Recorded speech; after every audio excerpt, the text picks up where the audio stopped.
Hi, I'm Jay Danley. Welcome to the second installment on my talk on the development of film scoring techniques in American film noir in the classic era, 1943 to 1955. As films noir embraced a strong sense of realism and modernism, so too did scoring techniques for these films.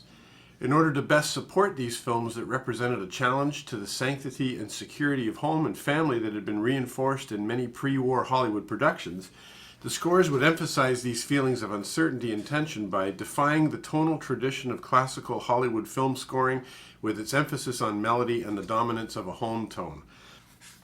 Film noir scores embraced modern compositional techniques and popular music idioms. It needs to be said, however, that the characteristics of film noir and its scores are by no means solely specific to the genre. For example, Bernard Herrmann's amazing score for the science fiction film The Day the Earth Stood Still from 1951 contains many of the elements of noir scoring practices, including the use of dissonance and unusual instrumentation, in that case particularly the theremin. Also, Benjamin Frankel used serialism in his score for The Prisoner from 1955. Indeed, what is referred to as the noir style tends to be a more disparate series of stylistic markings, which can be seen as noir when they occur in conjunction with sets of narrative and thematic conventions and narrational processes. In isolation, or even when combined together, these elements are not specific to film noir, nor to the crime film, nor even to 1940s cinema. By the early 1940s, Hollywood film scores had become stylistically and functionally consistent. Standard scoring principles came from European Romanticism and emphasized large orchestration, narrative support, and the enhancement of emotional impact. These concepts had become so entrenched that the film composer Dmitri Tiomkin said, "To achieve anything in those early days was a problem. To do anything different was almost impossible. For instance, the end of the film always had to have a rising crescendo. I sometimes would try for a quiet musical conclusion, a poetic ending. But no, it had to be loud and definite. The opening title music had to be full of joy and gladness. It was actually forbidden at some studios to use minor keys in the opening music for a picture, the reasoning being that minor meant sad and major denoted happiness." The conviction with which they said these things was incredible and sometimes funny. Again, that's the great film composer Dmitri Tiomkin. To demonstrate the move from traditional scoring principles to modern ideas found in film noir, I have transcribed excerpts from two scores that are considered to be truly indicative of the emerging noir style. Miklos Rosas' score for Double Indemnity, 1944, personal favorite film of mine, and Dmitri Tiomkin's score for Shadow of a Doubt from 1943, directed by Alfred Hitchcock, and of course it was the great Billy Wilder that did Double Indemnity. I'll start with Rosas' Double Indemnity. Now, Rosas' score literally starts with dissonance. Prelude, beginning in bar 1 in the key of F minor, starts when trumpets, two trombones, and violins play a strong C, and bass, cello, timpani, and two trombones play an F sharp. Not only is the film, that's obviously the tritone right there. Not only is the film score beginning in a minor key, but jarring dissonances are right at the very beginning.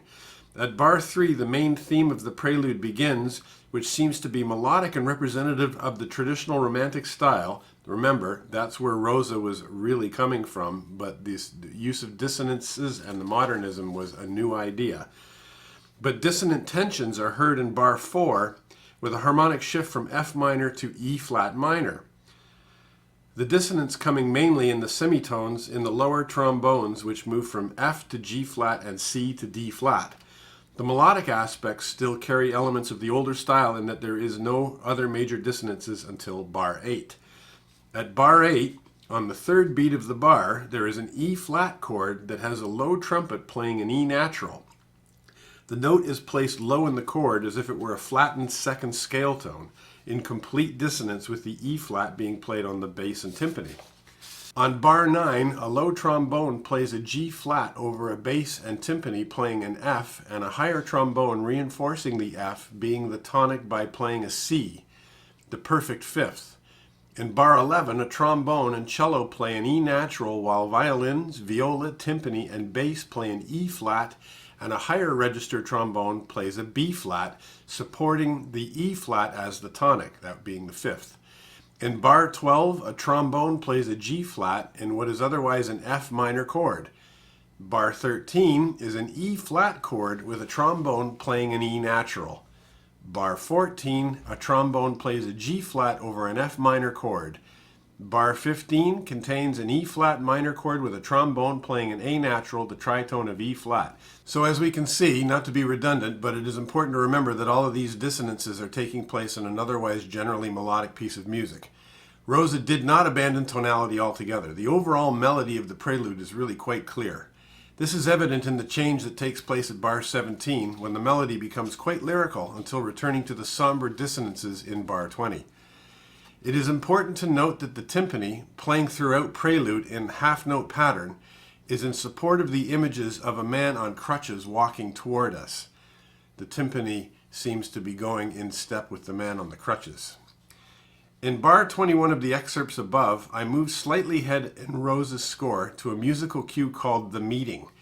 Here's an example of how Rosa was still using classical film scoring. The melody is quite discernible, very romantic. It's in a major key and is used to underscore the meeting of the film's two protagonists. This score is, I think, one of the very best examples of the sound of noir emerging from the Romantic traditions. Next, beginning on bar 32, is the transcription of a segment from the opening of Shadow of a Doubt. That's 1943, directed by Alfred Hitchcock, as I mentioned before. This is in sharp contrast to Rosas Score, but still the elements of noir scoring are there. The main theme is the Merry Widow Waltz, itself a very romantic piece of music, and the piece is used as a plot device in the film. However, Tiomkin used dissonance to great effect, and a romantic piece was used to create great tension. Tiomkin's opening has a pace and frantic energy that feels very jarring and angular. This is not just a pleasant presentation of the Merry Widow Waltz, but one that is very fast, with violins arpeggiating wildly while trombones play melody. An unusual twist occurs at bar 36 with a sudden abrupt key change from A major to B flat major. A different approach to dissonance, a half step up that arrives with no logical progression preceding it. It's disturbing because it doesn't seem to make sense. Dissonance is used again in bar 42 when the violins play a descending semitone pattern, and most notably in the final bar where bass plays a tonic note of F. The strings play a flatted 7th, that's E flat. Two trombones play a flatted 9th, G flat, and two trombones play a sharpened 11th, B natural, giving us the tritone. In all, the chord is an F flat 9 sharp 11. The examples of these scores show two different ways that dissonance and atonality were becoming more prevalent for film and modern film composers, particularly those that composed for film noir, where embracing new modern composing concepts. Thanks, that's part 2. Hope you've enjoyed it. If you like the video, please like the video at the bottom, subscribe to my channel, and leave some comments. Hopefully we can get some good discussions on film and film scoring, music in general. I'm Jay Danley. I'll be bringing up part 3 very shortly. Thanks for watching.